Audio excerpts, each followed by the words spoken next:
Hello, hello, hello, everybody. Welcome. You have to know who I am, so I'm just expecting my name in the chat again and again and again.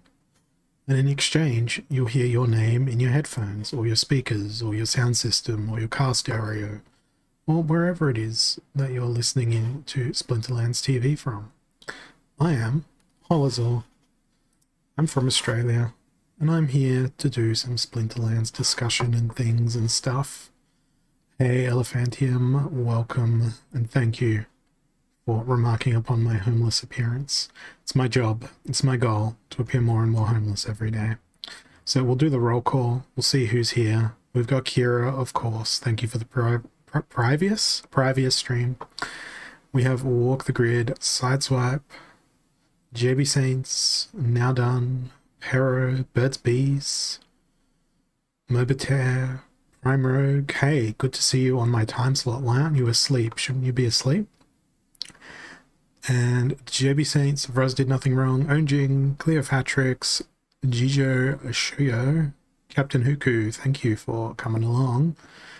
Dreen, Jagged, as always, one of my biggest fans. Camino Chiles, all welcome.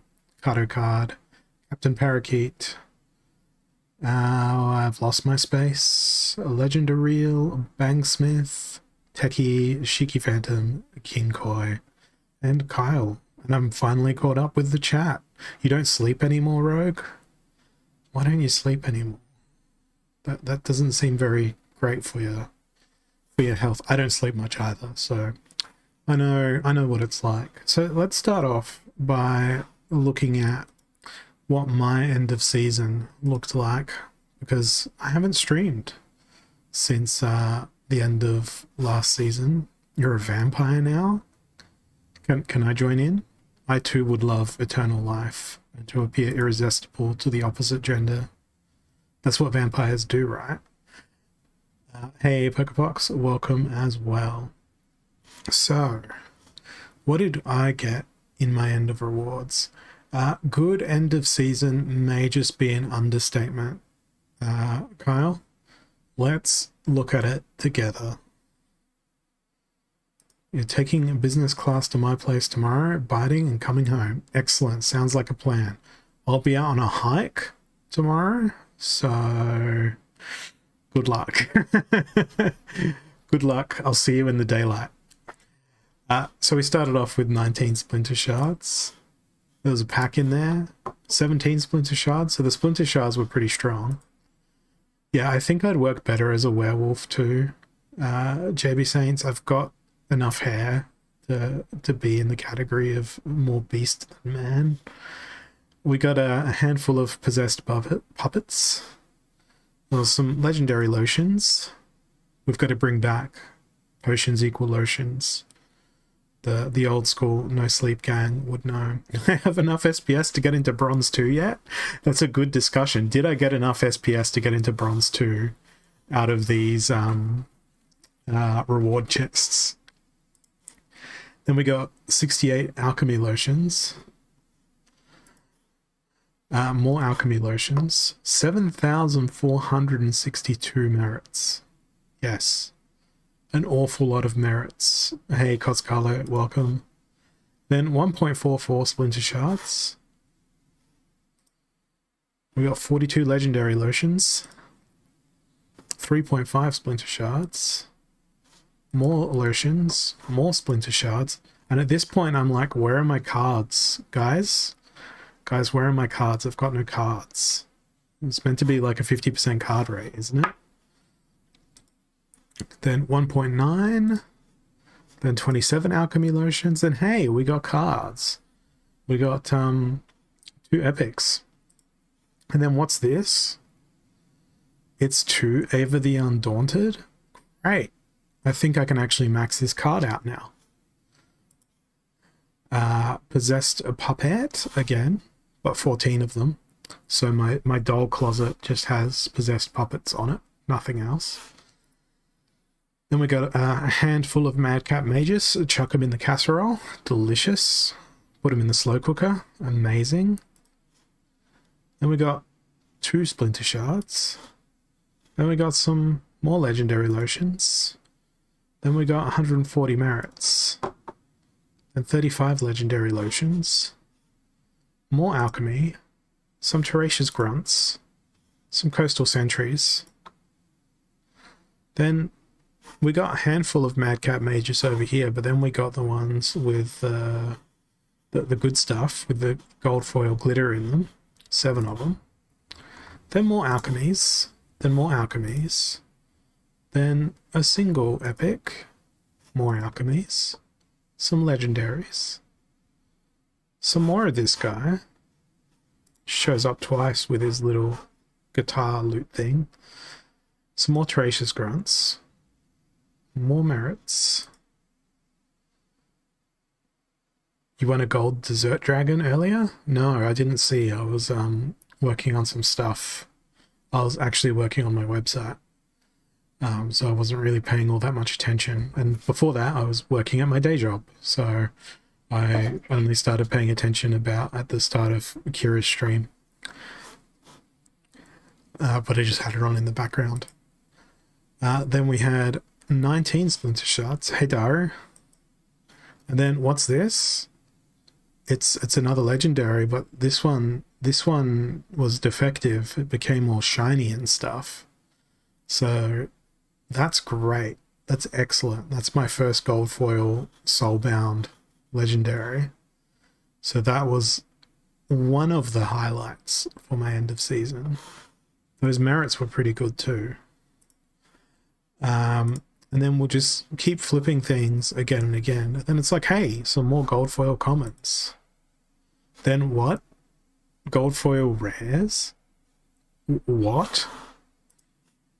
And then more splinter shards. Then what is this? This is like gold, gold, gold, gold. Then, okay, whatever, possessed puppet. Then we got a single fungus flinger. Then it's like, what? More gold? The Damaki orc? Then, you know, some normal, you know, some commons, some splinter shards. Then a fungus flinger. Then more splinter shards. More merits. Then, oh, hey, what's over here? Oh, just casually 2 more legendaries. Izia. And then 352 merits. Then, thank you, 4 gold foil summoners. Like, these rewards were out of this world. And we had War Pegasus. More splinter shards. More splinter shards. More. Then we had Riverboat Captain. No, Larkin, my chests... You think my chests are broken? Wait until you see what's to come. Then we had a Gobson Bomber. You know, just one of them. More possessed puppets for the creepy puppet shelf.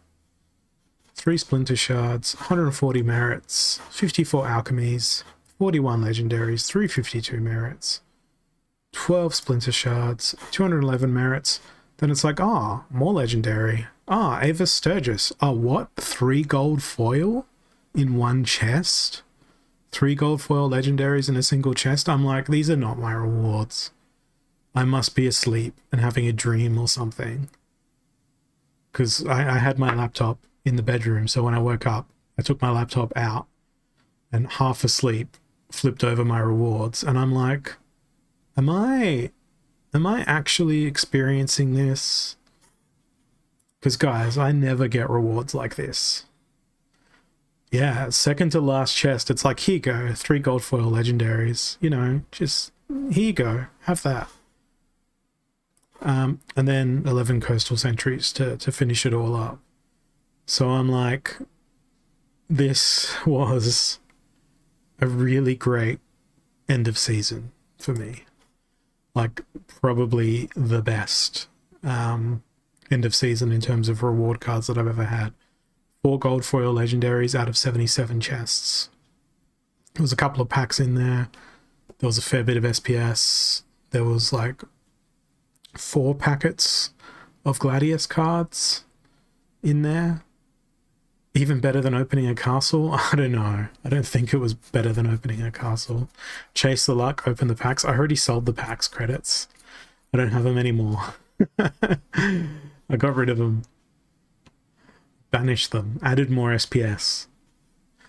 But I do have the Gladius packs to open. So we'll chase that luck now. Although some of these Gladius packs are probably from the Brawl rewards. So I've got 4 to open. So we will see what we get.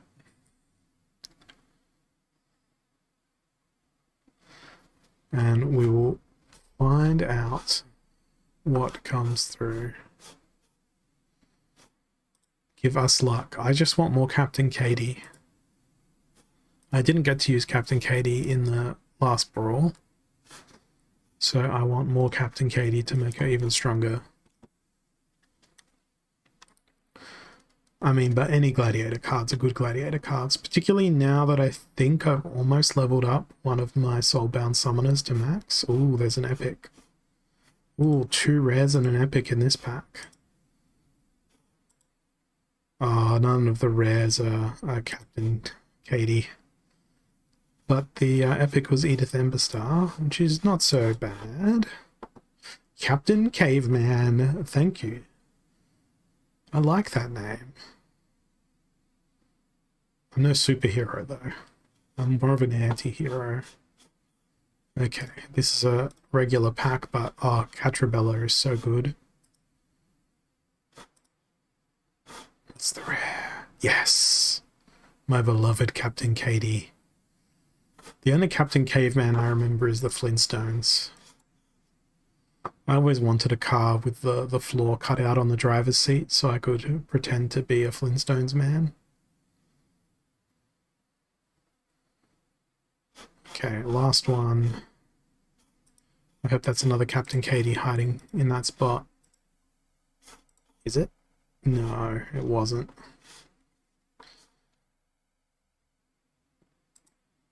So, let's go see what we can level up. Hopefully we can level up some stuff. Ah! My bot found a game. So I'm still playing my bot in Wild League at the moment.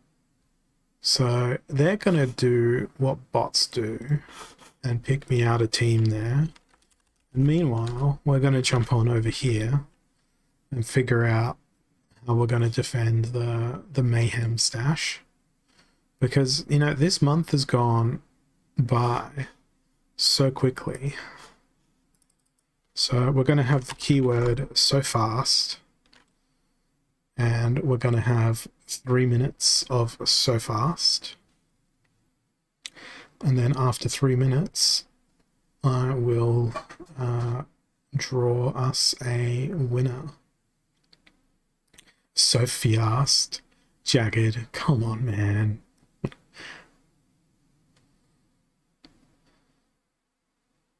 So fast. So fresh, so clean. Mr. Sparkle from the Simpsons. That's what that reminded me of, Gijushoyo. Mr. Sparkle. I hope everyone's had a good day. I'm going on a hike tomorrow, so I may die. Did you get the Mr. Sheen ads in Adelaide? Yes. There's so many iconic Australian TV commercials.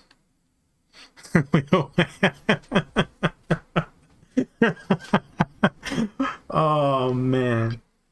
Oh, so everyone who's not Australian probably doesn't get what Jagged's joke is there. But, oh.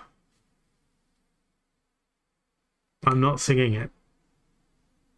But what a combination. What a crossover. I'm going to hike up Anstey Hill. Which isn't really a hill. Isn't really a mountain. No, I can't do that. I can't violate copyright law. Not like that. Not over a hot water heater. That would just be scandalous. But we could use that as the next keyword. Yeah, I too prefer flat ground to hike, but this hike has a bit of a reward at the bottom. At the top. The top of the hike is some old ruins. You're thinking to go see Matt at the end of June meetup? Man, I won't be able to make it. I'll be streaming. Meet up at my place. You, me, and Matt. We'll just all cram into this tiny room here.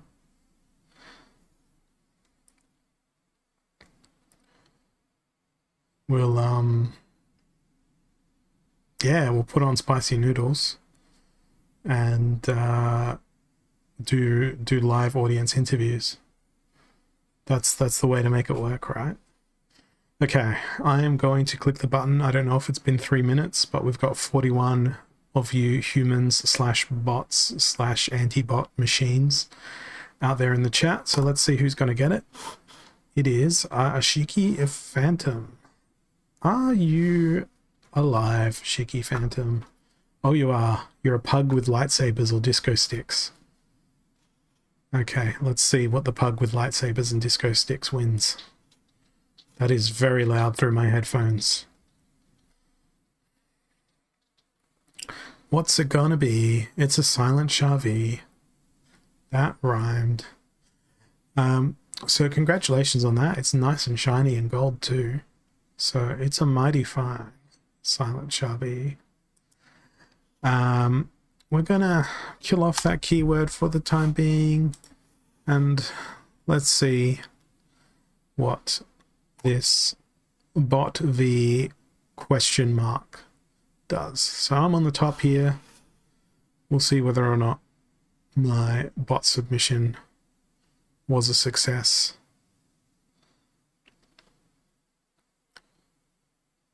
We got a stun out, which is great. Our return fire kind of failed miserably. And scattershot didn't work out that well either. But I think Jotun's blast damage here and the fact that I've got Cornelius in the house is going to mean a victory on my part. It was a firefight.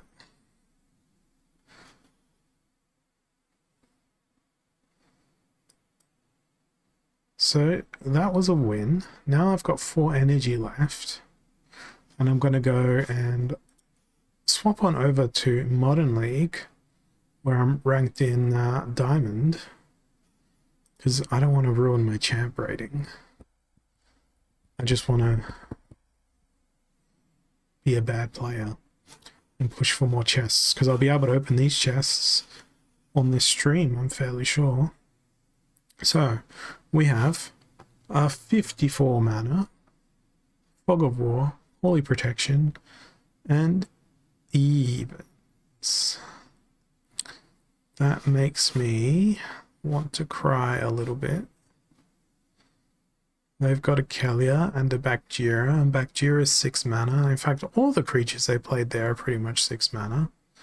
So how are we going to defeat a Bakjira? We're going to need lots of Affliction.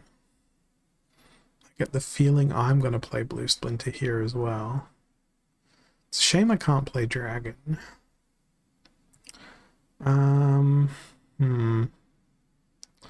Let's go with Lux and our Blue Splinter. So we too can go Bakjira. Can we use weapons training here? No. Maybe Bakjira is not going to be the best option. But Jotun, kill everything behind the Bakjira. But what if they bring a blast shield? Because we can't do sneak. We're going to be really in trouble if they bring the blast shield in that second position, which they might just do. I think it's safer to go focusing fire on that first position. So I'm going to go the double affliction. Going to make sure that I'm going to bring a cleanse. Sea Stalker's got nice damage, so we'll bring them along. I'm also going to use Bakjira, but I'm also going to bring Murdhamp here along. And what else? We just need big damage. I think Genoshanus, because they can act as a second tank. Probably not the best choice. Oh, they went Death Splinter. That's interesting. That's very interesting. Maybe Jotun would have worked better.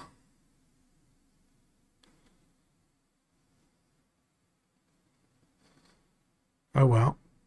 We shall soon find out what's going to happen.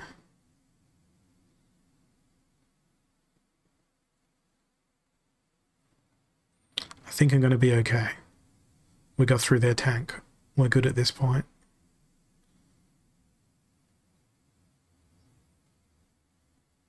As long as that Drybone Raider doesn't go crazy.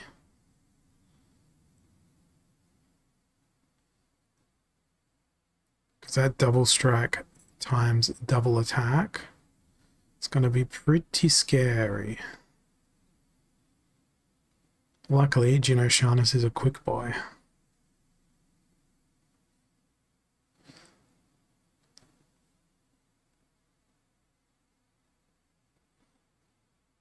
Murdhamp here did not do so bad.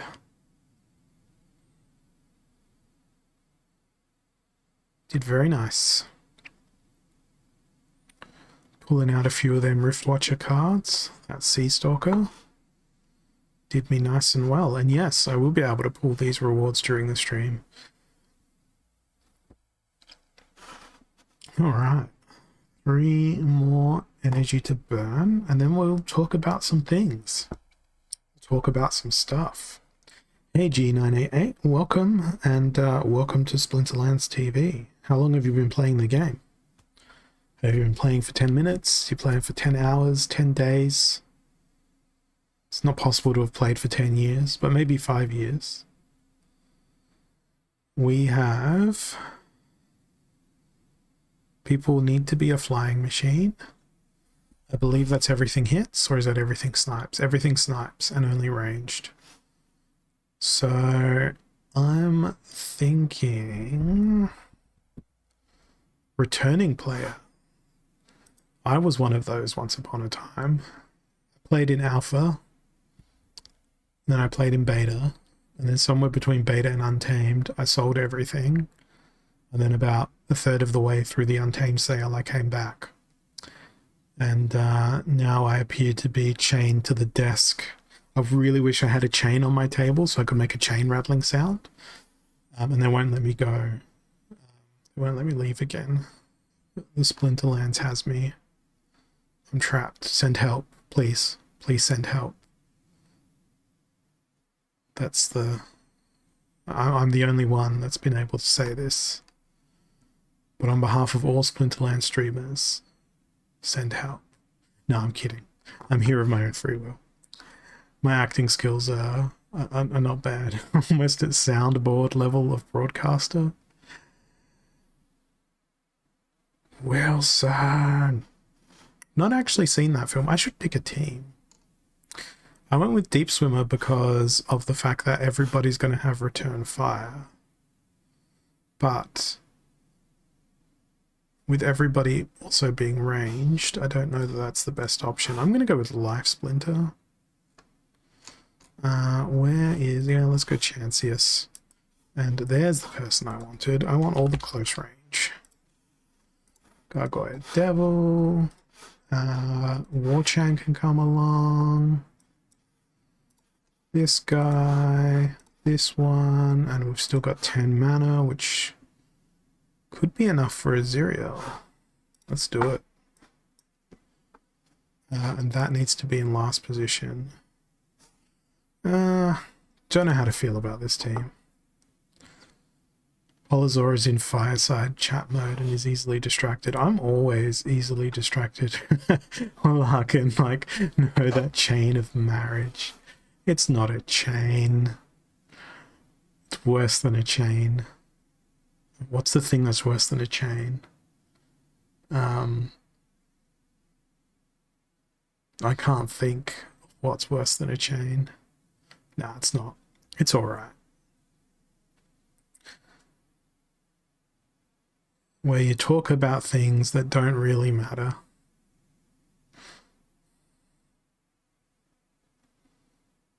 Just like my Pellicle Arbalist, who clearly did not really matter at all.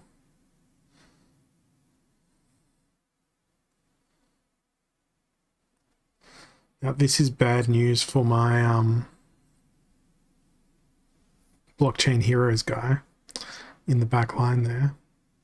Because his last stand is just not going to happen. And now I'm going to lose. Absolutely get slaughtered. Ouch. Wait, no, it said that I won?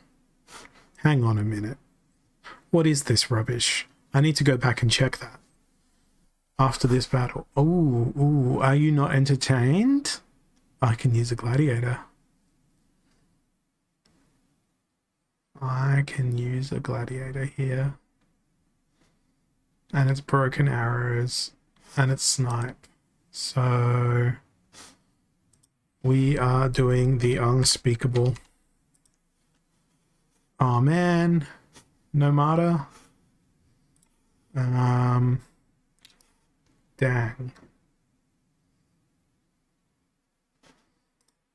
Okay.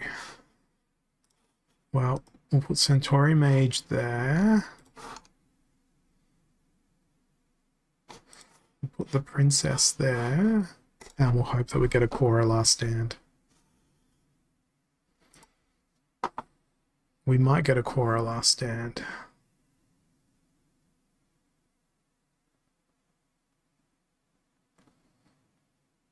Wow. Absolutely wrecked. Please don't kill my Korra.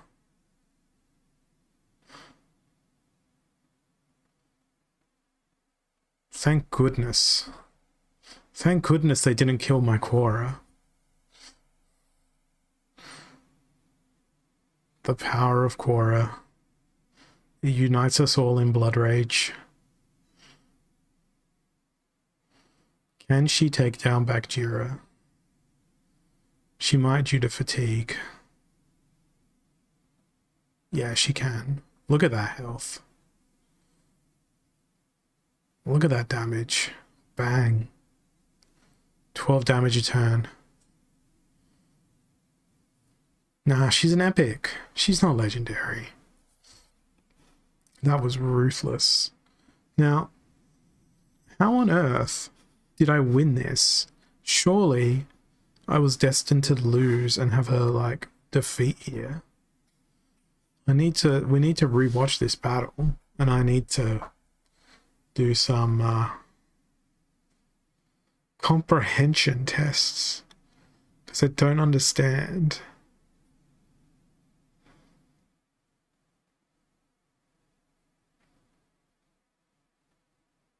Because we know how that was looking for me.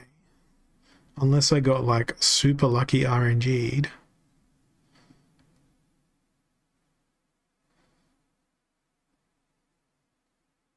Because Ziriel's dead. You look at this and you're like, yeah, no, you're done, mate. There's no way you're getting out of this.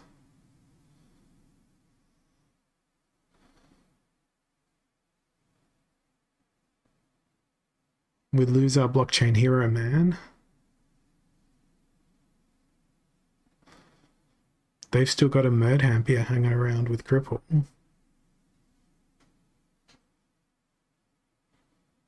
I've got 2 health left at this point. Oh, the repair. Dang. The Summoner Select. Wow. That's why. Because I was looking at the repair on the Swamp Spitter and I'm like, yeah, I'm done. That repair's just going to last forever. Not considering the fact that my repair was willing to have an influence on that battle too. That was great. That was fantastic. Let's consume our final energy here now and see if we can string together another win. Because that's 3 from 3 so far. Okay, we have Silent Summoners, Explosive Weaponry, Tajai practice. So everybody has Snipe. Everybody has Snipe. We've got Explosive Weaponry. What does our opponent enjoy playing? Well, they've got a Kalia. I'm thinking I'm going to play an all sneak team and just avoid the whole target practice thing. And I'm going to do that in Dragon Splinter with a bit of Life Splinter. Just need to make sure we've got a adequate reflection shield. I think Rooney is going to work well for my plans. Then Sneakifies, Double Strike Sneak, Vruz, Stitch Leech, that leaves us with 5 mana. I want Vruz between those two. Who's going to be our Tinkity tank? I think I might go Void Dragon as our tank. Let's do that.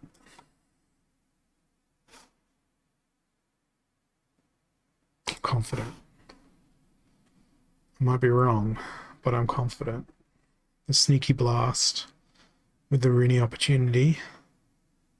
And Void Dragon's just there to be annoying. Could work well. I like it when I'm annoying. Do you guys like it when it's annoying? I like it when it's annoying. You added Quora to clip of the week. Just, yeah. Who's surprised by Quora's exploits at this point? Oh no, they brought Thorns along. Oh, and they brought an Amplify. That's not going to be great for me. But hey, look at that. Immediate martyrdom. That reflection shield's gonna be pretty nice though. But are we?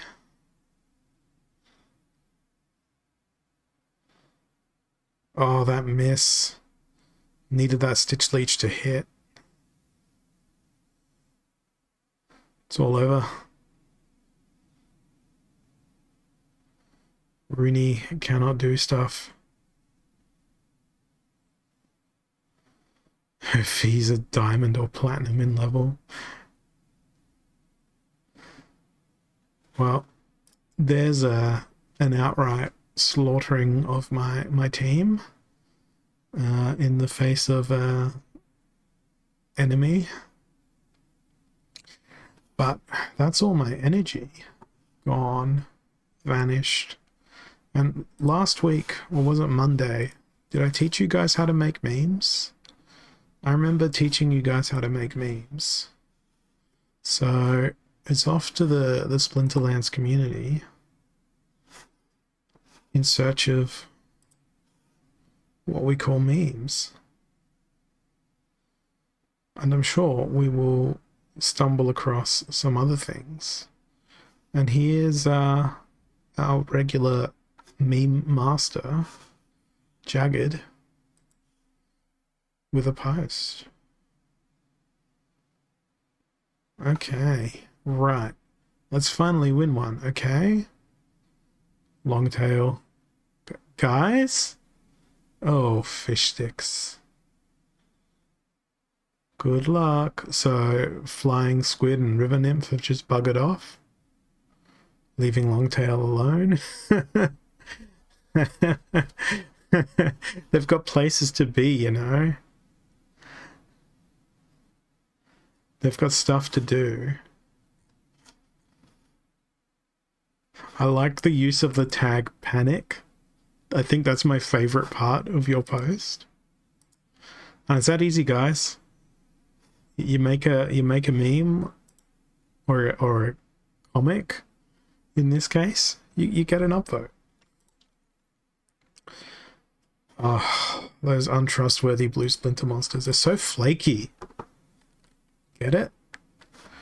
I know Jagged gets it. Because fish sticks are often made of flake. Right? Yeah. King dad joke city right there. Staking for SPS rewards. That looks like a nice chart that we can discuss later. Can't batter that level of humor. Oh, God. Completed all Gladius cards. What? How is that even possible? I don't believe you. I haven't completed any Gladius cards. I mean, I think I've got one of each now, but they're certainly not maxed out.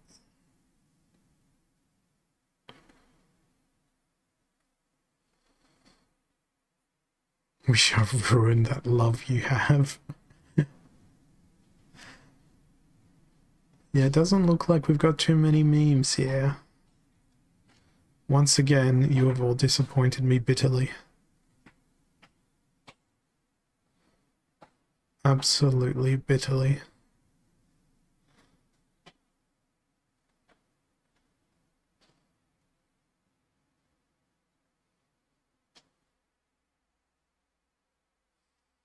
Oh, there's not a meme in sight.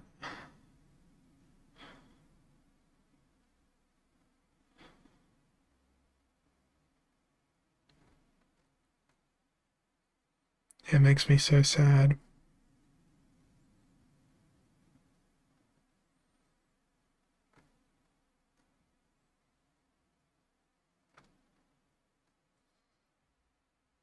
How to post in the Splinterlands community? Okay, so firstly, you need to go to the Splinterlands community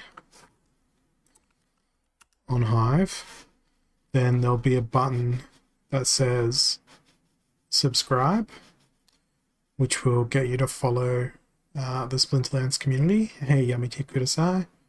Then once you have done that subscription there, you can click on the write a post, and you'll notice that in your draft post, it will be write a new post in Splinterlands. So that means it's writing that post in the Splinterlands community.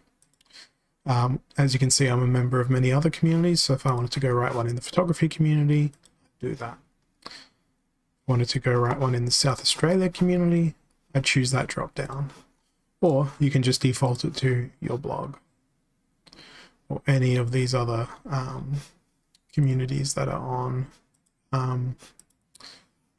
Hive. And when you've subscribed to a community, you've got this communities drop down, so you can go communities, and then I can go and look at Splinterlands. And then I always sort by recent. And I'll just do a quick little reload here, and it should show me if there's any new posts there. But now I need to scroll back to 20 hours, which is where I was up to. No worries, Larkin. Have a good one. Oh, and I'll have a good yawn. In the meantime, adjust my headphones. Have a stretch. And, I got excited there. I read useless Uriel, but it says ruthless Uriel. Man, that upsets me. That upsets me a lot. Can't click on that post. Thought I'd finally found someone that agreed with me. There's no difference, JP Saints. Some communities might say that they want to take a 1% beneficiary or 2%, 5% beneficiary or whatever for posting in that community, because the idea is by posting in a community you get more eyes on the content than just posting in your blog. But I find that at my point of where I am on Hive, it doesn't really matter whether I post it in a community or post it in a blog. Makes sense to post it in a community though. Helps keep it more organized. Especially someone like me who posts on so many different subjects. I can not spam all of my followers with content that they may not be interested in by just putting it in the community that it's relevant to. At least that's the way I approach it.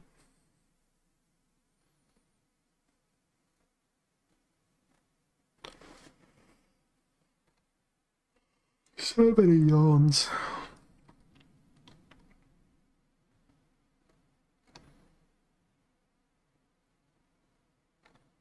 So few memes.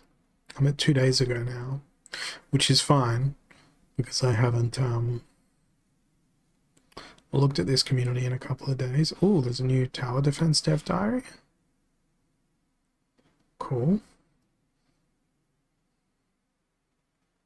You get a blog post about the list of the number of wins each Splinterlands TV viewer got in Monster Mayhem. Cool.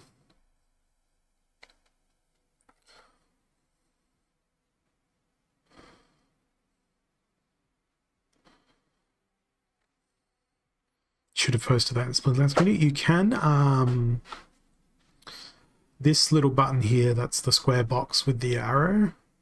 No, sorry. You want to click the 3 dots, then you can go cross post in, and you can cross post it into the other community. In fact, I'll do that on your post because anyone can do that. Cross post in Splinterlands community. JB Saints does some investigation into the biggest winners of Splinterlands TV Mayhem promo. Done. So that's how I would then share your post into the Splinterlands community. So am I on this list? Am I in the top 10? The other thing you can do as well, instead of just having it as an image, you can use a markdown table. I've won 5 times in May. You can do markdown tables, so you can copy stuff out of Excel or Google Sheets and use that table generator, and you'll get a much prettier table that will be represented on Hive. So if I go to my recent post about the land 1.5, I put a table into my post using Markdown. Yeah, you can still edit the Markdown. You can still edit the post, and it will change it to a Markdown table, which will look like what I've got here, which is pretty awesome. It just makes it friendlier and also searchable. Because I know on both Windows and on Mac OS and on Linux, so I use all 3 operating systems, anytime you copy something out of Google Sheets or Excel, it always wants to paste it as a picture in other applications, which is kind of annoying. Like really super hyper annoying in my opinion, but that is what it is. How much voting power do I have left? I've got 86% voting power, so we'll throw a vote on that for you as well, JB. All done. Not a meme, but the efforts you would have gone to extract that data from the Explorer and then do the group by on it. Then the tediousness of copying and pasting all of that stuff. Painful. Super painful to do. But I didn't see this earlier in the week. The dev diary for Soulkeep. So, free for all and battle rules. Initial levels of any league will play a lot like other tower defense. We'll recommend towers and spells. You can, of course, try your own mix. You can then play the level and figure out the right mix of tactics, tower placement, tower upgrading, spell usage, hero deployment. Once you finish gateway levels, you get to do other stuff.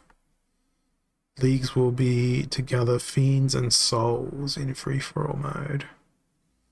Some of the battle rules at launch.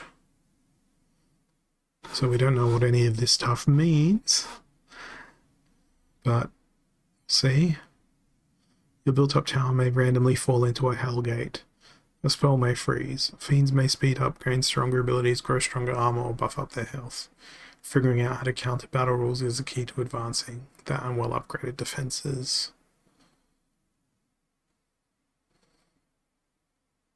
That's pretty cool art. That's more in line with what we've seen in the game already. Frog boiler spell. And we've seen the gameplay footage. Pack promotion inbound. Okay, let's see. Can I again play Soul Keep? Have they added new stuff?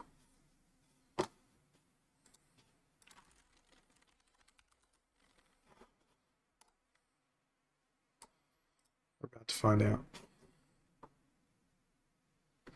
I have my desktop audio muted. No, let's keep it on.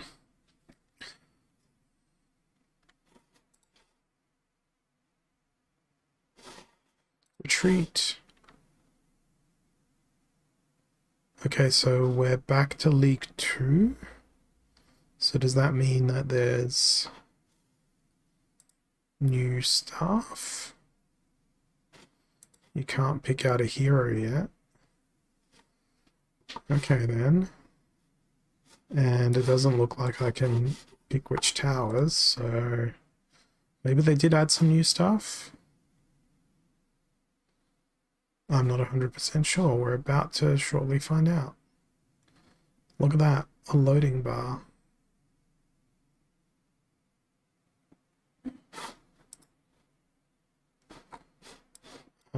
Do I remember this level?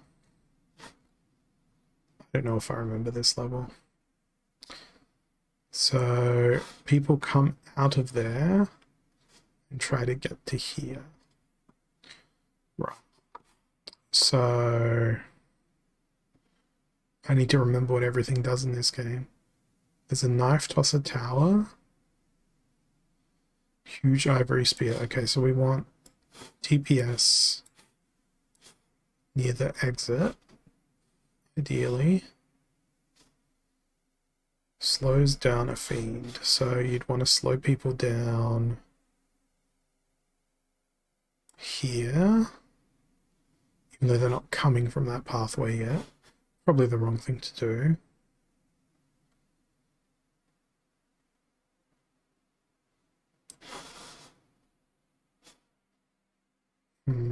Yeah, sure, we'll put that there. And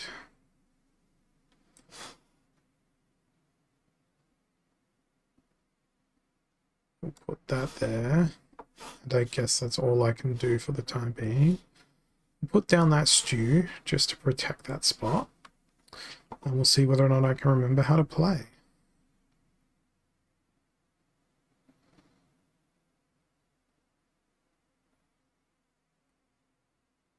Looks like I lost 1 health point there. Lucky I have 15 of them, so these towers are definitely getting upgraded. Because they need a higher attack speed to be able to do anything useful.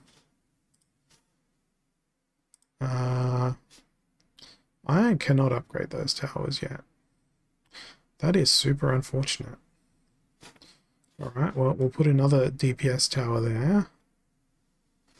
And we'll put another DPS tower here. That way at least we're covering all the points where people are going to potentially get in there. And we'll put a slowdown there.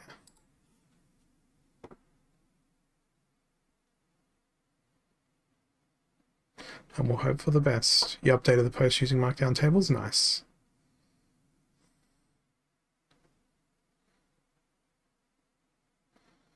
You should also add a column how much you hate the person who won the prize. Put them in a tier list of whether or not you respect them or don't respect them at all. Because that is the key to data. Not being objective, but being highly opinionated about it. That's the difference between a data scientist and a data analyst. I don't know. I'm just making stuff up.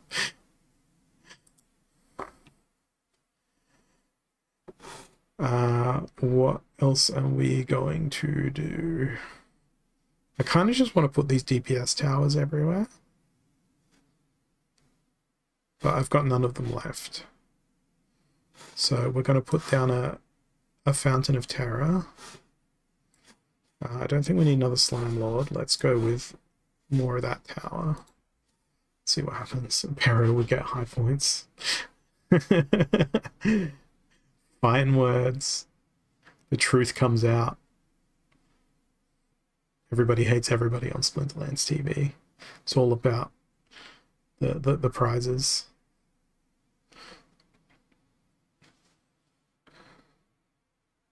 So this is a nice way to, you know, kick back, sit down, do a bit of time wasting, procrastinate other tasks that you might have to do or should be doing.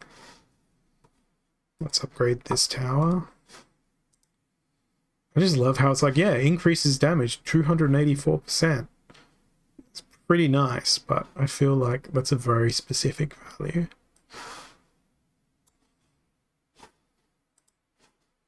And then next we'll upgrade the rest of the stuff.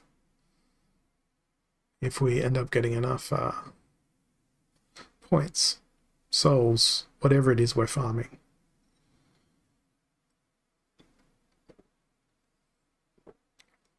Then after this one, we'll talk about the SPS staking thing, because I haven't really looked into it all that much. But like Jagged said in the chat earlier, the fact that it increased the amount of staked SPS by pretty significant size is certainly a thing that talks about how much faith some people may have in the game, which is awesome. Let's upgrade this guy. Then I guess we can put down another one of those with the change. Of course, they come from that direction this time. But we got them.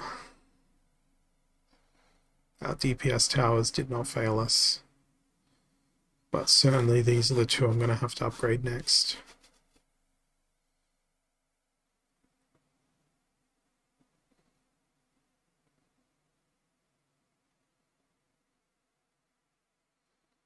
Seems pretty bulletproof at this point. Imagine if I had a hero helping me. It'd be so much easier.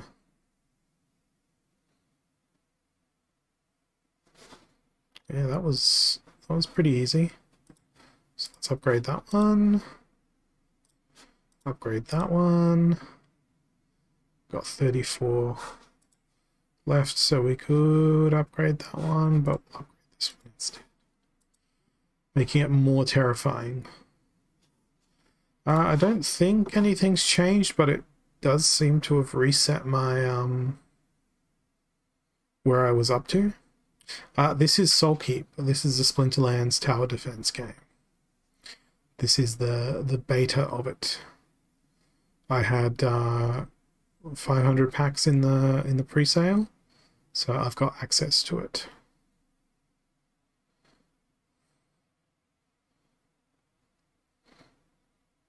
Fun fact, in Tribal Deck's liquidity pools, there's about 78 million SPS there. I don't know if it's a fun fact. What makes it fun? I think it's just a fact.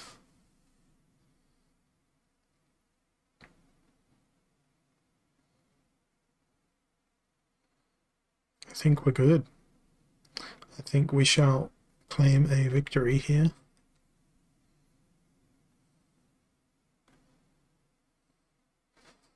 Wave defeated. Oh wait, there's another wave.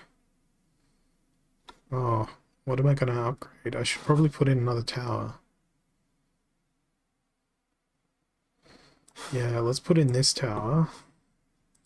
And we'll upgrade that tower immediately. And we'll just upgrade everything else, since we've probably got enough dough to do it. Wow, that tower only cost 25 to upgrade? Notice how I haven't used any of the spells. Except for those first few, let's throw down this anvil. Put down some stew. Hey, we'll put down a fly trap as well. And then we'll make this tower go super quick. And we've got a damage amplifier. There we go. We just put everything we possibly could throw out into the world. We'll see how we go. We're pretty buffed here.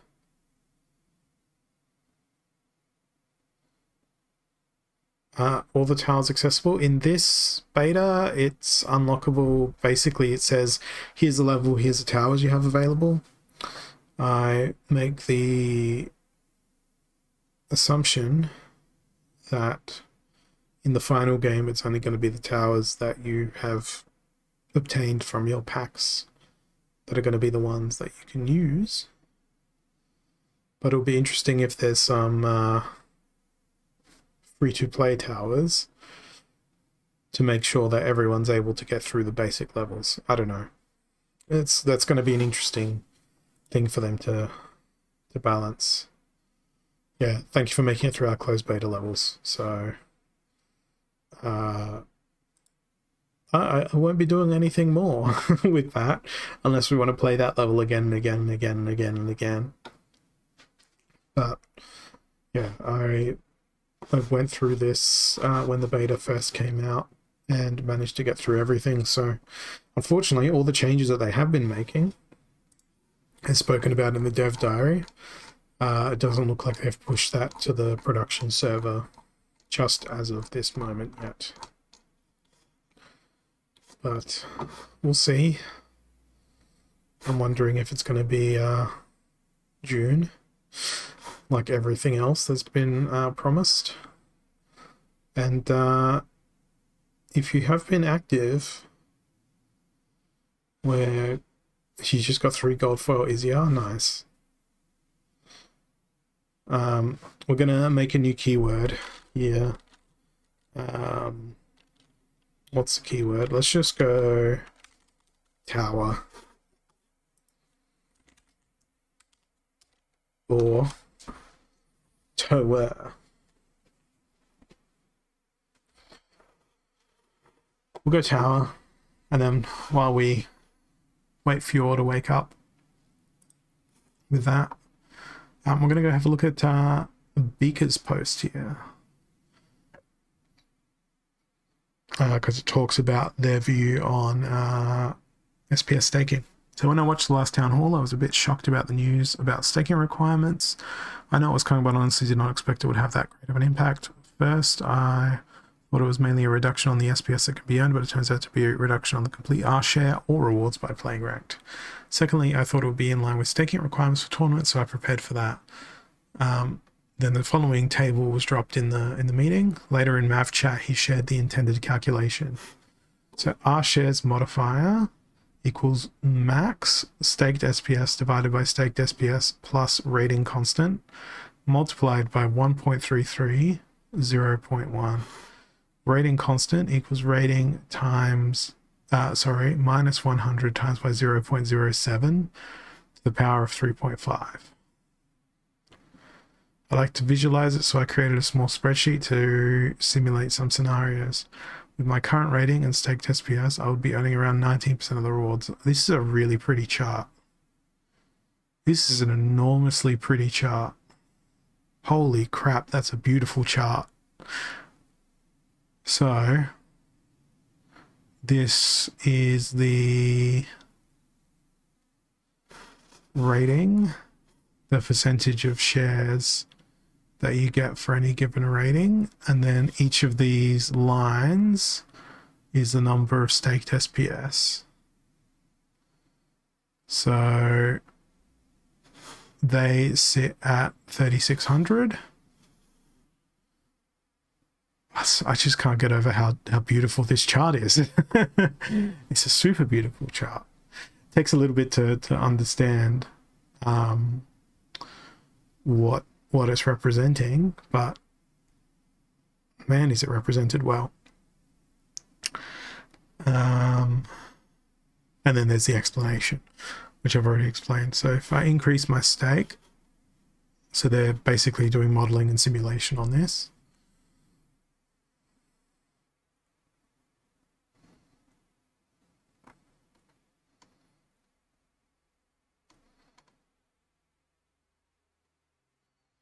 Then they're doing a simulation on how much SPS a bot farm might have.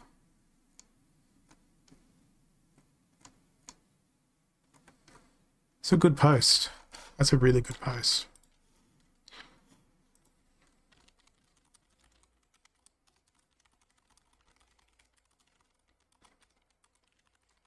Where can you find that? I will pop the link in here. So I stumbled across this one in the Splinterlands community.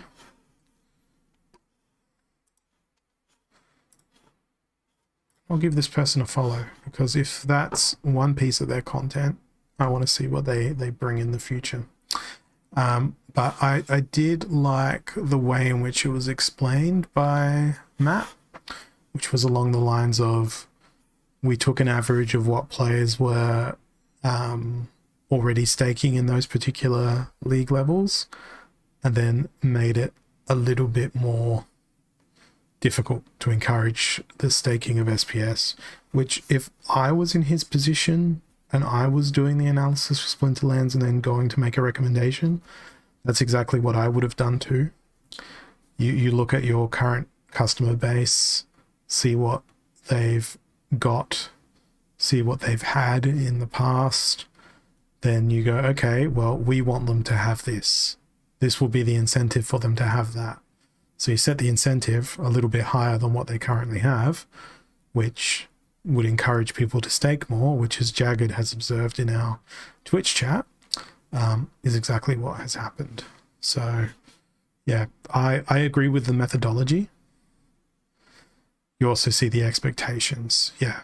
And like, some leagues are probably going to be outliers as well. Let's pick a winner here. We've got King Koi. King Koi, are you present, aware, sentient? Let us know in the chat.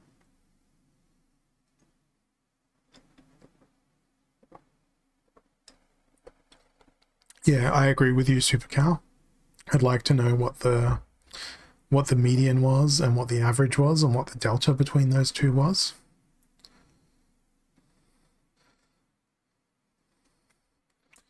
I don't know. Is King Koi actually here though? Yes, they are. There's the massive chat spam, which broke my stream chat. So how many of the current champion players in Modern are staking 200k SPS if they are making the required amount for the same earnings 400k? We can go look. We can go look. That's the advantage of it all being on chain. Let's see what card King Koi is going to get. It's another Lobstradamus. The R shares change every rating. Yes, that's correct. Because it's based on your rank. So every battle you play will then influence what rewards are fundamentally available for the next battle. Because that's how math works.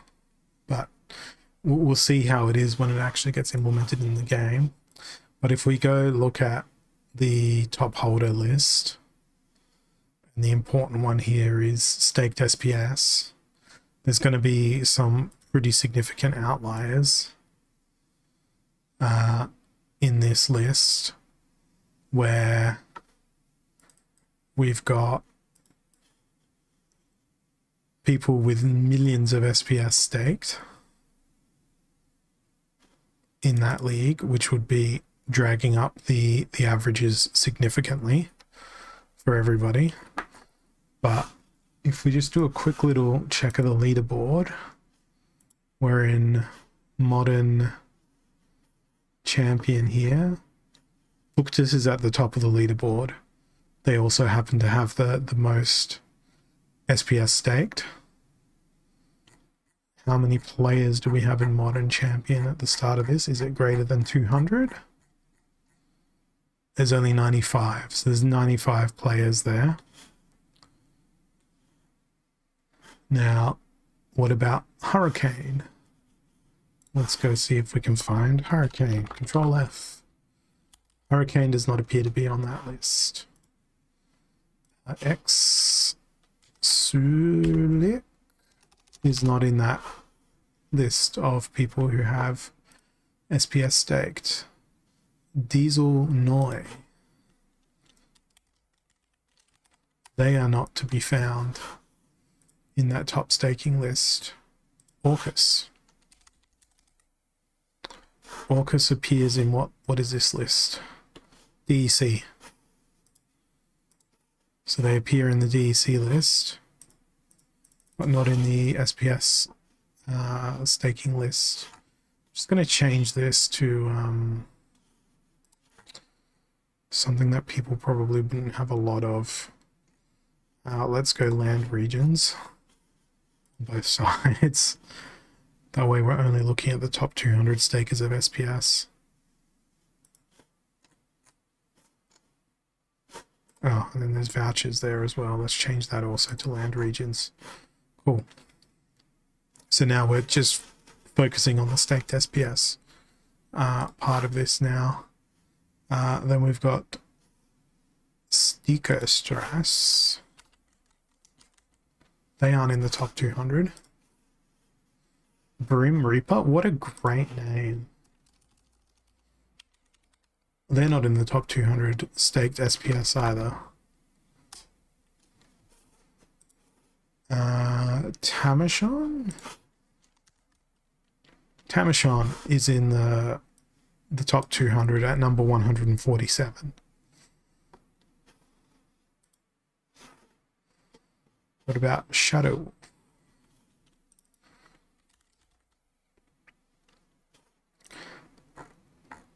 Yeah, it definitely skews the analysis, but this early in the season, these are the only people that are in champ. And if these are the only people in champ at this segment of the season and they don't have enough SPS, because this SPS cuts off at 472k, then that means there's going to be less rewards awarded to these people who aren't staking SPS, and more awarded to those that are staking SPS.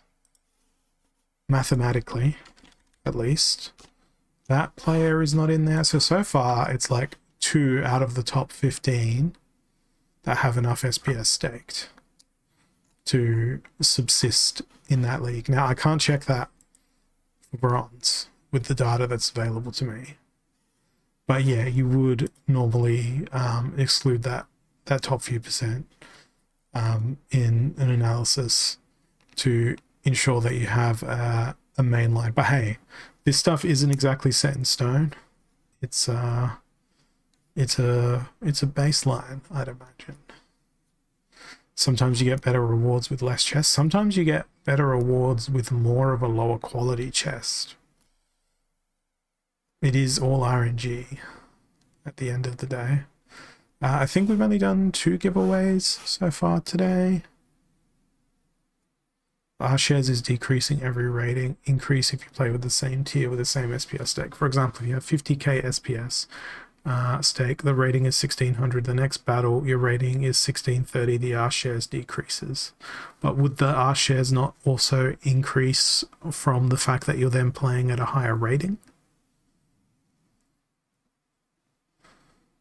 I don't know. I haven't looked into it enough, and I'm not particularly in the mood to make a spreadsheet myself. I got 3 hairy chests. Me too, walk the grid. Me too.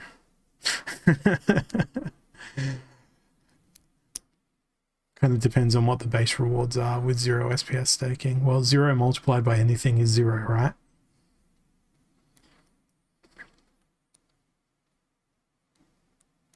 I'm glad you've done the math, Daru. In my situation, I don't need to change my behavior at all.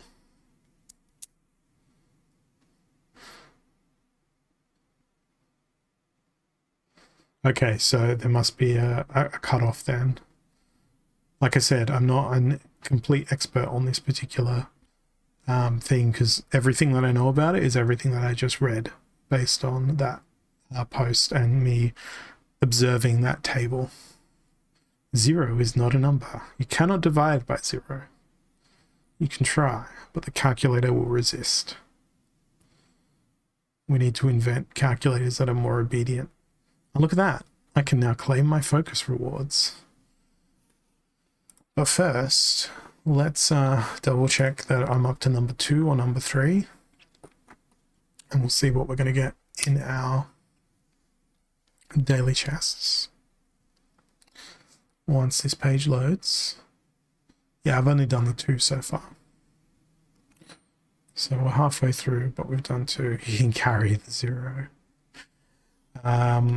We're going to change the keyword to rewards.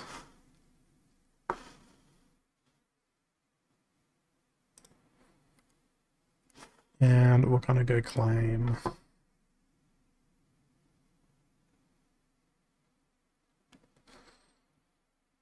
And what are we going to get in my rewards? Close your eyes. Nah, it's going to be trash. Oh, look at that. 7 Etonian Brunes. Might be able to max that. 4 Splinter Shards. No other just. 3.7 Splinter Shards. 2.8 Splinter Shards. And 71 Alchemy Lotion. So, rare, epic. Some Splinter Shards. The 7 gold foils is not bad at all. Wonder. Owned Soulbound. Only gold foil, please. Summoners. Don't think that's max out city yet. Gets me to level 6 in gold foil, which is pretty good.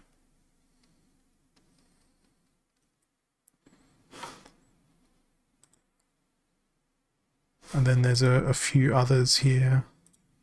Oh, I need 1 more. I need 1 more of Rough Mane to have max level. That stings. That stings a lot. Can somebody get me one more Rough Mane? Just need 1. It's not yet max. Needs 1 more. 1 freaking more.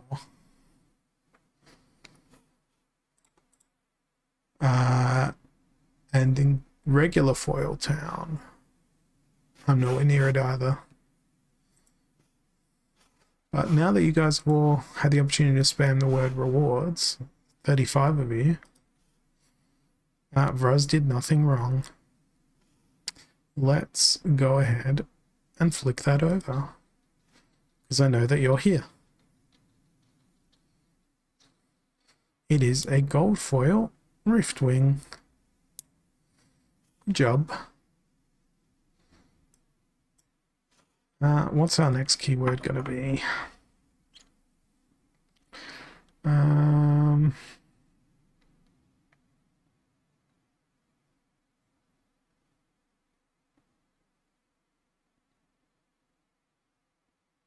Yeah, let's do that.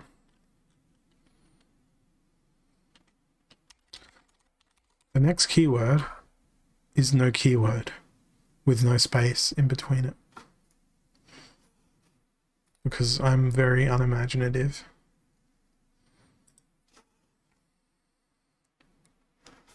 Walk the grid has it. Unlucky word. And let's go back to the top of the Splinterlands community here. See if we've got any fresh memes. JB Saints threw the post in. And look at that, it's a beautiful table now. Absolutely beautiful table.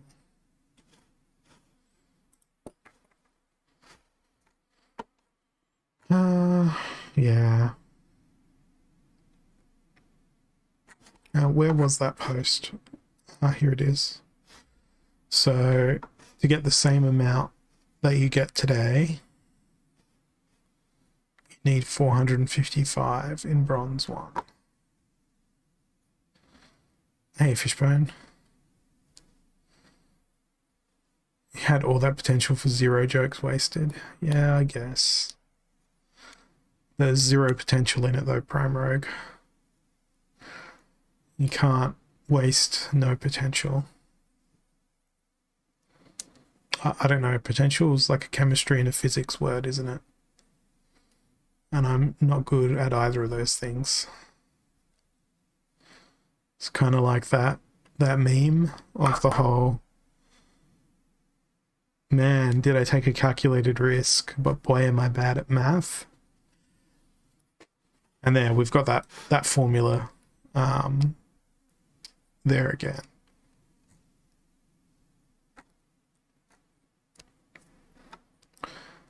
But yeah, what I'd like to see is another axis drawn through this graph, which is the curve of where you earn exactly the same as what you get now.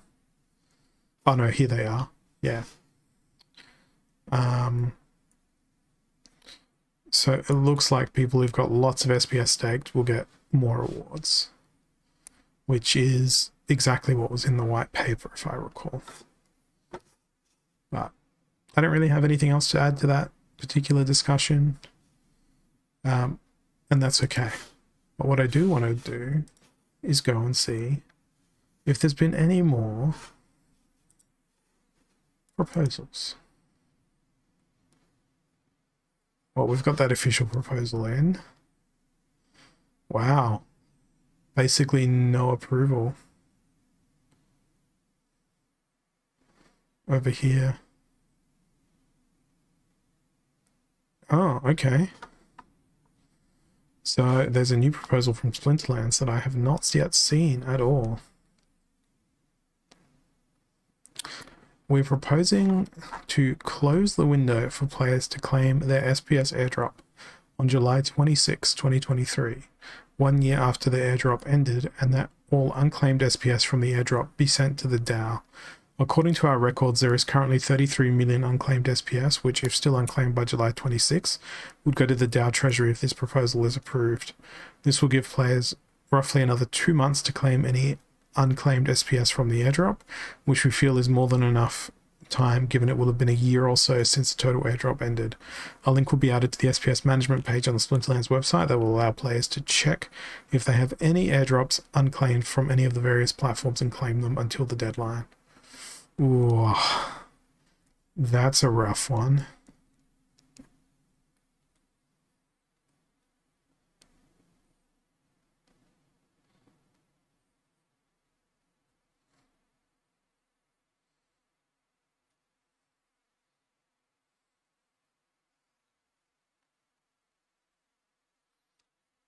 Why not distribute it to players to cover the absurd SPS requirements you're going to implement?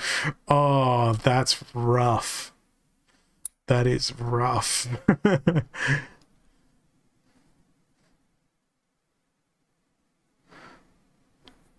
Mass response. The DAO can absolutely distribute its SPS to players or in any other way it chooses. Do you happen to know if these apparently dead accounts also have land? Something to do with the proposal. Was also interested. Yeah.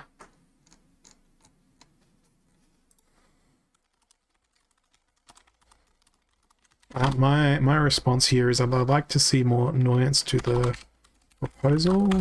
The player account has had 0 activity for that period of a year, ensure that claim probably be forfeited.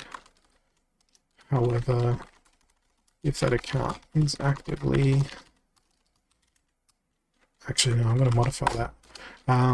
If that account also has 0 SPS staked or liquid... Hang on, let me rephrase all of this. If I would like to see more nuance in this proposal. If the player account has had 0 activity for that period of a year, then sure, the claim should probably be forfeited. But only if that account also has 0 SPS staked or liquid on their in-game account. This would mean that they have never interacted with the SPS. Yeah, I'd imagine something along those lines as well, Prime. But hey, I'm not in the US, so this would mean that they have never interacted with the SPS governance system. They're likely not to be interested. Therefore, sure. They have made a claim in the past. I would be not keen to disallow these accounts from making future claims. That's my personal view. I mean, the DAO's going to do what the DAO's going to do, but I'm probably going to abstain from this one. I'm probably not going to vote on it at all, because ultimately it's not something that impacts me. I do see a lot of people going, well, that's convenient. We gave 30 million SPS to Blockchain FF to go pursue exchange listings, and now we're going to get 33 million SPS back from accounts that never claimed their SPS. That seems awfully convenient. And I don't feel like the community should look at it in that way, because it doesn't take a lot of imagination to link those two things together. Because I want that 30 million SPS that the Blockchain Founders Fund and that proposal took to be returned to the DAO at some point in the future, and not to be returned to the DAO by taking it from others, as this proposal indicates. At least that's my point. About the guild points, what will happen to the donated SPS before the implementation of guild points?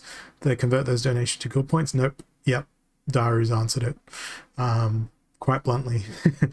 Because honestly, like, scraping the blockchain to go grab all that stuff is probably a ridiculous amount of work for the team, and they'd rather just build new features and try and support out legacy stuff, particularly where people may have moved between multiple guilds in that time frame and have guild points locked up in Guild A, Guild B, Guild C, Guild D. It sounds simple on the surface, but when you dig into those, it's not even really an edge case, people just moving from one guild to another, it becomes, well, what do we do to the guild points for the guild that they're no longer in? Do we de-level that guild? Do we give them guild points for that? It's easier to basically say, from this moment forward, this is what we're doing, because there's too many complications to consider from a data point of view to fairly and reasonably do that, because then you get into just so many different functions. And yeah, that's also a good point as well, Daru. Although it would be great fun to have a guild called Mutiny and then just do that. What are we gonna do? We are gonna see who wins. I think we're up to number 4 now. Number 4 with about 36 minutes left. Just gonna refresh to double check. Yeah, we're up to giveaway number 4, the one that had no keyword, quite literally. And Kira, you changed your Twitch name? Lancerino? Or is Kira multi-accounting?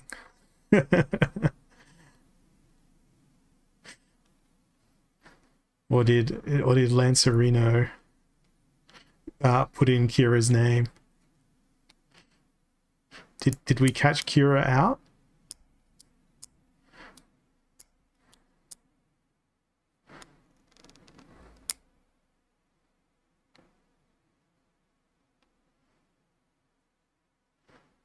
Yeah, I don't know how to feel about this.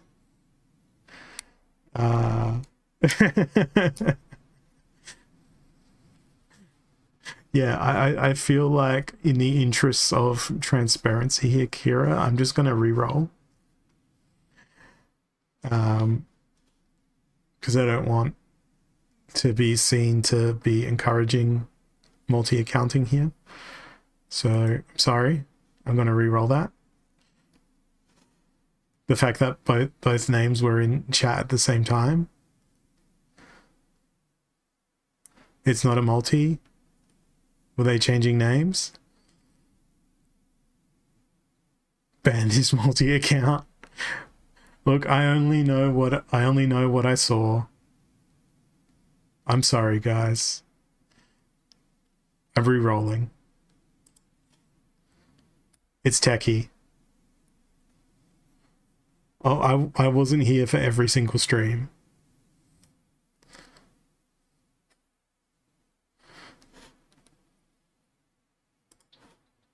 So I can't be expected to know everything that's always gone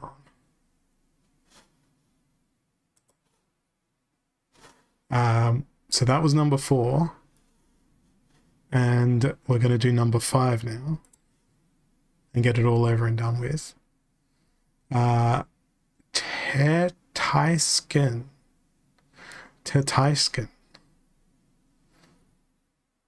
Or Hive username Los Germanos. Ah, you are here, Tertaisken. I don't know if I'm saying names correctly. But here we go. What's it going to be? It's a Venari Scout. Final one. His credits. Ask Crypto Llama about it. That they had some difficulty, or you caused them. Finally says credits. And it's another Lobstradamus. So there's been a fair few Lobstradamus go out. And that concludes our giveaway. The Crypto Llama still didn't get his name. I can't read, so, you know, it's one of those things that I need to comprehend and deal with and struggle with every single day. Why I never Pero? Because you hate them, JB Saints. That's why. Crazy fish season has started? No, it's not crazy fish season yet. Lobstradamus did nothing wrong. I don't think Lobstradamus ever did anything wrong, but Lobstradamus didn't always predict the future accurately. That's the problematic part of this. Near lobster extinction. Alright. I've got another battle energy, so I'm going to use it. We've got explosive weaponry, aimless, and weak magic. Dragon death.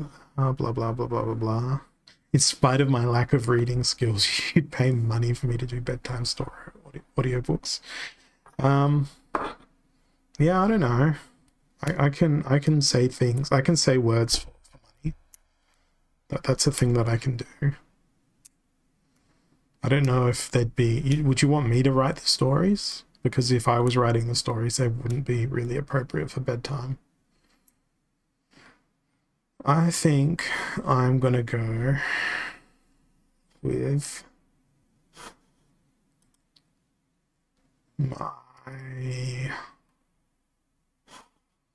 it's weak magic, aimless. I feel like armor and speed, but I also want to make sure people are safe. Eat meat. Be vegan. Eradicate the lobsters. Now you guys are just putting stuff in the chat for me to hear it, for me to say it. Nostradamus having a hard time swinging his wand, which is why he fails to predict the future. Would that be a Monty Python sketch? Nostradamus walks into a hotel and asks about his booking. So they take him to the library. And they're like, it must be somewhere in here, your booking. All right, I'll stop. I don't know what I want to play. There's only 31 seconds left to pick a team. It's Scattershot and Weak Magic. I'm going to run out of time. I'm going to go Lily Shieldpaw to avoid the Shatter Shot. The Shatter Shot, yes. And I'm going to play this guy. And then we're going to go all ranged, Reflection Shield, Speedy Up. Too much mana. Where's that silence? Can we play the silence? Yes, we can play the silence. Come on, select. Oh god, I'm going to run out of time. I'm going to waste my energy. Go. Worst team ever submitted.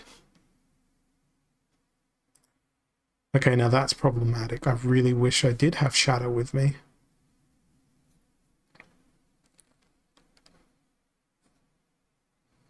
I'm glad they don't have, Oh wait, Camouflage does nothing in this rule set. Why did I even do this? I was rambling and ranting way too much. It's out of control. Although that Scattershot didn't end so badly for me. Oh no, now it's going to end badly for me. Yeah. I should have paid way better attention to what it was I was doing. So if you too want to take advantage of me not paying attention, send me a challenge in-game and we will fight. Because I have no energy left now. And I'm not spending DEC to buy more energy. Otherwise, I'll just sit here thinking of... What's your favorite monster, Prime Gink? Name a monster, and I'll go read the lore.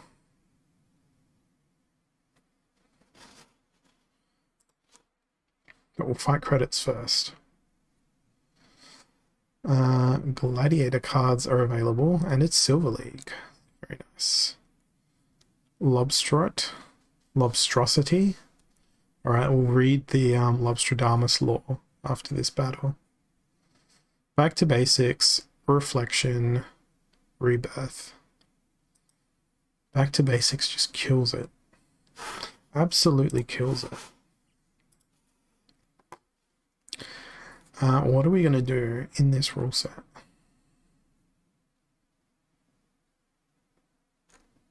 I'm not going to say anything about what I'm going to do in this rule set because it's meant to be a surprise. Meant to be.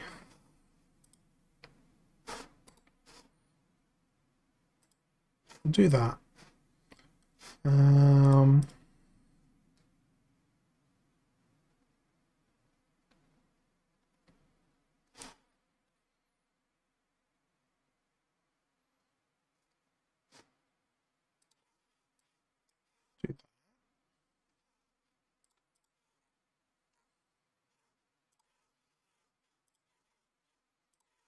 Do those two. And I've still got so much mana left over. We'll do that. Alright. Team's in. Team is in. I've been slouched into my chair so much today. Nice and relaxed.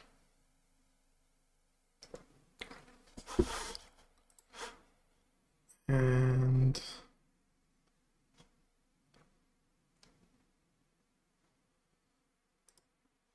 I'm gonna go kill my headphones so that I can do this for my special reading cloak. My hair is in my eyes now and I can't see. Brilliant. Alright. We will change back. And we will see that we've put together pretty similar teams. Except you've given everybody reach. And I've given everybody return fire. This should be fun.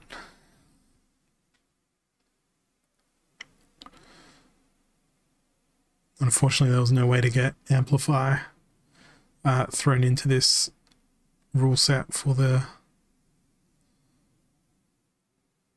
thing. So I drew First Blood, but we get to come back to life with lots of armor. We managed to dodge. I think I got this. I think I got more damage.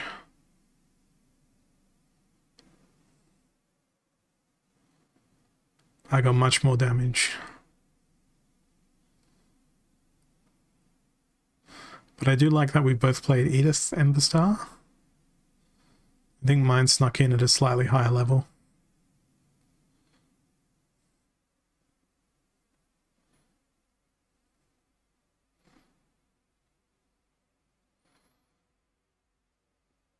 GG. Alright. Now, we must go find the law of the lobstrosity. Epic water, Lobstradamus, law. Oh, this is so many words. Alright. You ready?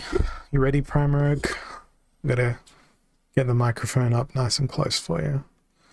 Beneath the waves, north of Asmare's dark water, there is a massive reef that hangs over the edge of the abyss. The reef is called Vedric's Lean, named for the way it seems to be poised for evermore on the edge of a destructive fall. The Lean is home to multitudes of creatures. Some are hunters and others are hunted. Within the reef there are many caves, some of which contain incredibly large open spaces. It is in one of these caves that Lobstradamus, great champion of the Nephromagus, founded his underwater school, the Lobster Mage Academy. With a curriculum full of divination and prescience. I don't even know what that word means. Education. Oh, pre-science. Pre-science. It needs to be hyphenated. Do I see his little wand? Yes, little wand between the little claws and his little spectacles as well. It's all such nice details. The Academy is the most prestigious of the underwater schools, and it will undoubtedly play a large part in the looming chaos wars that Lobstradamus can sense somewhere beyond the outer ocean. How did the lone Splinterlands survivor of the Nephromagus find himself the administrator of a school of magic? Years ago, there was a great moment of peril that surrounded the water splinter, and none of its inhabitants knew how close they came to extinction. At that time, the Nephromagus were a proud and prolific race of giant lobsters who made their homes in the mid-shallows and among the reefs all around Asmere. They were skilled in many magical disciplines, but foremost among those were their talents for predicting future events. The champion, Lobstradamus, was the greatest predictor among them. It is through his magic that the Nephromagus knew what was coming, and that they were the Splinterlands' only hope against an unseen onslaught that would consume the entire world. The enemy was a collective deep-water force of doom known as Leechwash. The massive cloud of dire leeches thought and moved as one, creeping through the outer ocean. When it found land, the Leechwash would approach from all sides and emerge from the water to quickly engulf and absorb every drop of life energy from entire continents. While in deep meditation one day in his ancestors' temple of stone, Lobstradamus saw them coming, and in a moment outside of time, he knew what had to be done. In a deep, prescient trance, Lobstradamus reached out with his powerful mind to control every coral polyp in the land after making a connection with the creatures that comprised the very ground on which the Nephromagus lived. He expressed to the coral consciousness of the coming danger and implored their help.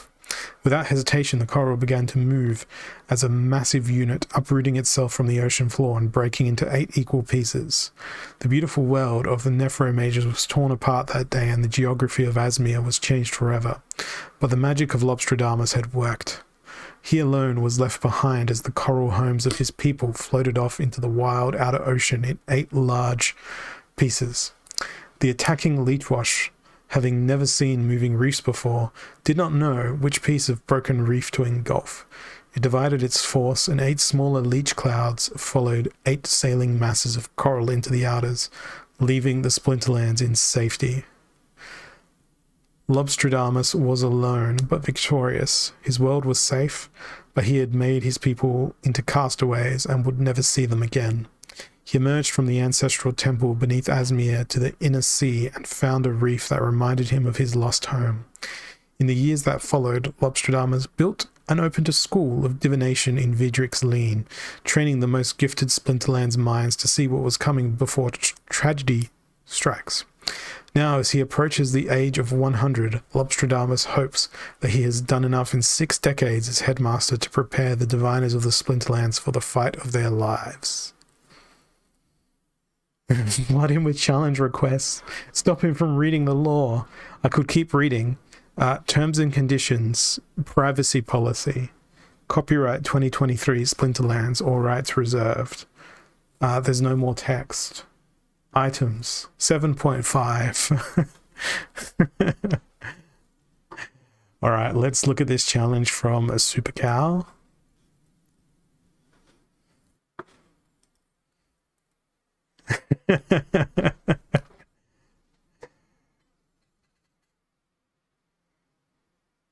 Well, I'd be happy to be hired.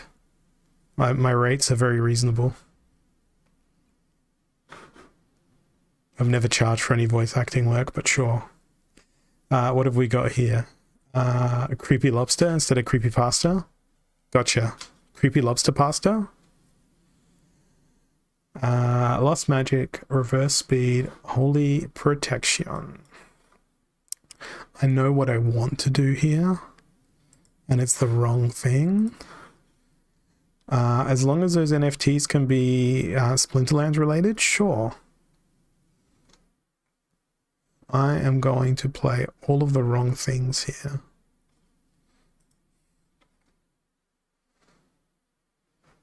Okay, it's reverse speed. So, I know what I want. What I want is a specific ability. There's a specific ability. Do we have any of that ability? Not really. That's fine. Let's look at Speedy Gonzalez's. Oh, that'd be hilarious if I played that. Yeah, let's play that. Oh wow, this is a lot less mana than I expected. Like, a lot less mana than I expected. When I suddenly paid attention to how much mana was available here. And yeah, sure, we'll throw that creature in too. Alright. I played something that I don't think you expected. I went with Aquaman with the backfire and with the reverse speed rule set. I figured maybe we get lucky, maybe we get some dodges. So far we have no dodges.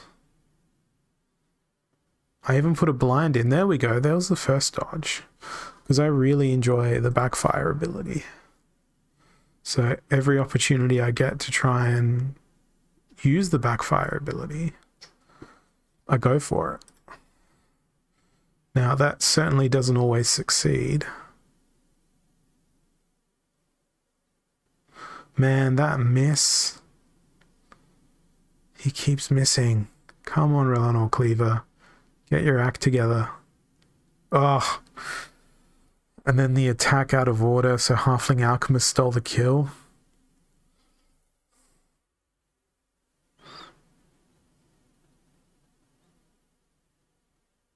Troublesome. Super troublesome. Good redemption though. Hey, there we go. Get it working. I need to kill Uraeus before I get poisoned. I'm good. I'm good. Maybe.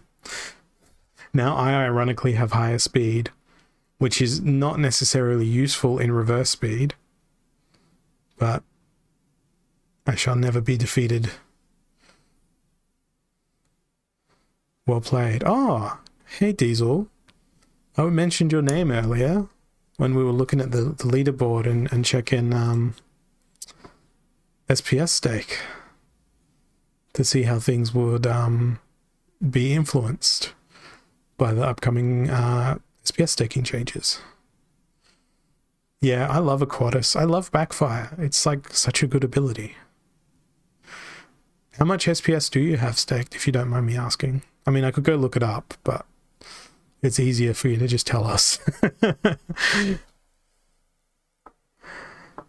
Do you own your cards? Are you playing a nifty deck? Are you renting? 29k. And how long have you been playing for? I know I'm asking a whole bunch of questions here, but I'm trying to sort of get a read the room, so to speak, on the modern champ leaderboard.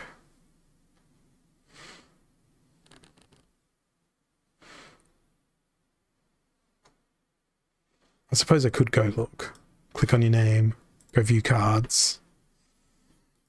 Owned cards. Okay, so you've got quite the modern collection. It sort of ended and I'm like, oh, it's loading more. It's chunking, as the IT people would put it.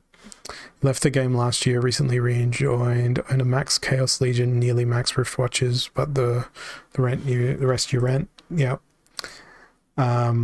Meanwhile, I'm playing in Wild with only modern cards because I have my Wild cards rented out. I think the balance is that if you're still performing at a high level, there's going to be less players out there with the SPS stake to compete against for that SPS, so you might end up in the same circumstance potentially. I don't know. It's too hard to do a simulation on all of this, I think, because there's so many variables and those variables will be constantly changing. Hey there, Shiloh. Welcome. I'm not too bad. You've caught me with about 13 minutes left in the stream before Commander Garlic will come along and make lots of air horn noises and be generally disruptive. Yeah, see, I don't play any tournaments myself. I've got my SPS just compounding, so I never have enough liquid SPS to physically enter any tournaments. Because I'm too lazy to sort of put any aside in my staking program. I've just got it automatically compounding. Otherwise, I'd be playing tournaments as well, because that gives me something to do when I run out of energy. Guild Brawls are another place that SPS can be obtained for this as well. But if, what was it? With the current amount of SPS that's staked in the game, which has increased significantly over the last week or so, you care about the amount of soulbound cards you get. Yeah, it's because it interacts with those R shares as well. And that's going to be interesting. I mean, you can look at it from two ways. Instead of those soulbound cards getting maxed out within 6 months or a year, by implementing SPS staking, you slow down the issuance of those reward cards, so it takes longer to get them maxed out. And perhaps that gets it back to a place where, by volume, the BCX of those soulbound reward cards is about equal in terms of distribution to what we had beforehand when those cards were not soulbound. That's the other angle you've got to consider in the big 4D chess game that the Splinterlands game designers may be playing. Because while it may seem that that's an unintended consequence, I think that's very much an intended consequence of this, because if you look at these soulbound reward cards, they've been out for 4 months, and me as a champ/diamond player am very close to getting some of them maxed out. And once I get one of them maxed out, it's basically just a matter of time before the rest of them get maxed out. Actually, Splinter Cards probably has a better tool for this, if I can type correctly. So it's not necessarily the whole nerfing of the soulbound cards, it's just slowing down the distribution of them, right? You've got to look at it in two ways. I really wish this site had a dark mode. Oh, it does. Yay, it has a dark mode. Now my face is not overexposed. So if you guys want to check how close you are to your soulbound reward cards, you can use this as well. That'll come up with my collection though, but just replace your name, click the link and type in your name, and it will bring up how close you are to maxing. So for legendaries, I've got a max Ava the Undaunted in regular foil. I got lucky. I've almost got a max Ava Sturgis in both because I got very lucky. In terms of epics, we're probably about 30% there.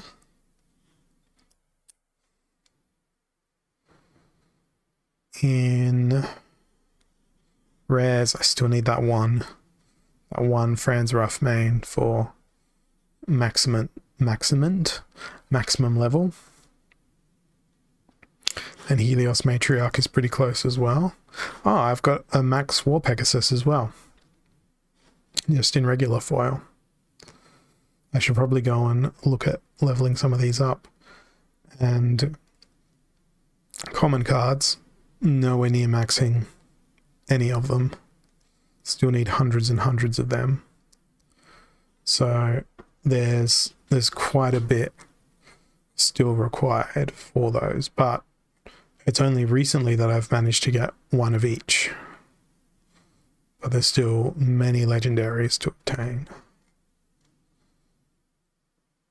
So let's jump back into here and then go back to regular foil and life splinter, as we can go ahead and max out that War Pegasus. Now let's untick one just to make sure. Yep, absolutely cool. And we now have our first maxed out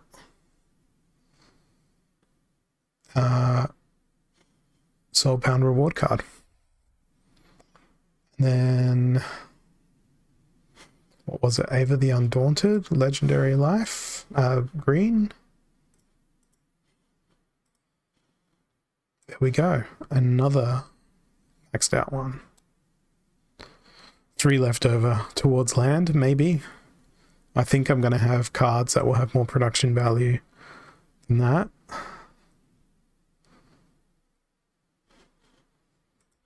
But we all know what the solution to my land problems are. At least regular viewers know what the solution to my land problems are. We can probably level up this possessed puppet too. Yep. 3 extras there. You don't even need to say it, Daru. Just three characters.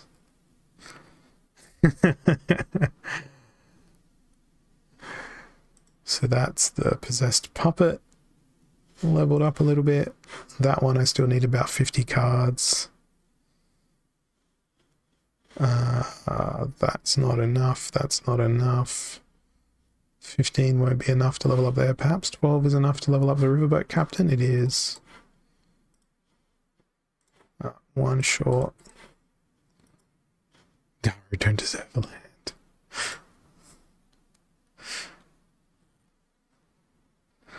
I arrived to the game for the applause.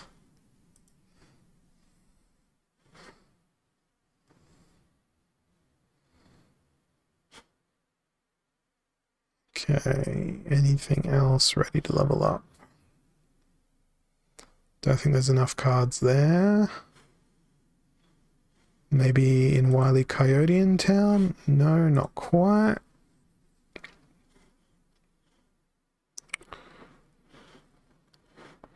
yeah, that's all the leveling of those cards I can do, but Gladius cards, probably a different story.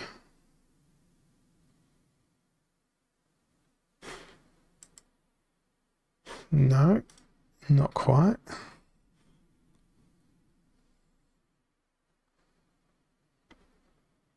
I really feel Hugo Strongsword is pretty underrated. With that heal, Bloodlust and Enrage, what a monster.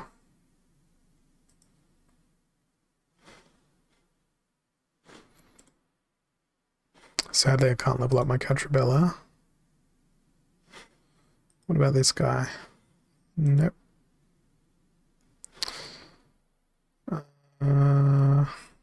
Whistling Damon? No, nowhere near it. Need like a bajillion more cards. And I still don't have all of the Gladius cards. I don't have the Dragon Legendary. I don't have the Death Legendary. And it's been so many years. It feels like years now. These cards have been available. But since they added merits in the reward chests, it's gotten a lot more tolerable. They come at a more regular basis instead of, you know, maybe once every 10 trillion brawl cycles. So that has been a pretty good quality of life improvement as far as that's been concerned. I believe this also lets you check the Gladius cards as well. Yes, it does. So 2 years and the Gladius progress is much less. No, don't use Bloodstones. Don't use any of the guild booster items at all. Just the merits. That's it. So if the distribution of Soulbound reward cards was at the same rate as Gladius reward cards, which this R-Shares change up might do, is that really a bad thing? Because I still want all of these cards at higher level. I don't need them at higher level, I just want them at higher level because they are extraordinary. You'd consider using the gold foil stone? Yeah, I don't know. I don't want to spend my DEC. Yeah, I don't do gold foil phrase. I don't have enough general circulation gold foil cards to be able to do that. Not in the phrase in which I play though, because my gold foil collection is not particularly diverse or high level, because I'm generally playing in the diamond phrase and I'm nowhere near a diamond level gold foil deck. When land comes along and I've got to throw all my creatures onto land, then I'll probably have no gold foil cards either, or no regular foil cards to put anywhere. And I'll probably be playing matches in silver. So we'll see. But that'll be a story for another day. Imagine that stream when I'm deploying all my cards onto land and Dara's just sitting there weeping. Absolutely weeping. You've fallen asleep? Then my task is complete, birds, bees, and trees. I am like a siren, but the opposite of keeping people awake. Putting everybody to sleep on this Thursday evening here in Australia. So there's a minute left, and I don't know about you guys, but I'm pretty bad at goodbyes, and you guys will see me again on Monday. Yes, Diesel Noi, I've got enough SPS staked. I was here for the entire airdrop. Coming up next, we have Commander Garlic.